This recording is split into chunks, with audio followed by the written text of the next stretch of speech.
Hi friends, welcome to our channel Dhana agriculture. ఇక్కడ మనం చూస్తున్న అనంతపురం ఎద్దుల సంత. ఇక్కడ కర్నూలు జిల్లా అలహార్వి గ్రామం ఈరన్న రైతు ఎద్దులు అయితే ఇక్కడికి వచ్చాయి. ఈ గిర్క పందాలకు వెళ్ళామంటాం ఇంతకుముందు. మనం కూడా ఎన్నో యూట్యూబ్ ఛానల్లో చూసాము వీటి పనితనం. మరి వీటి రేట్ ఎంత చెప్తారో కనుక్కుందాం. ఏం చెప్పినావునా? 2,50,000. ఎంత కడుతున్నారు? 1,90,000కి. ఎంతకైతే ఇచ్చారు?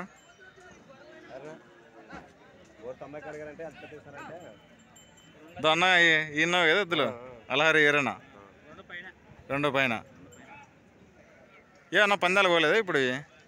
ఇంకో చేత ఉన్నాయి. అవి ఎంత ఉన్నాయి ఇంటికాడ ఉన్నవి? 10 లక్షలు ఉన్నాయి.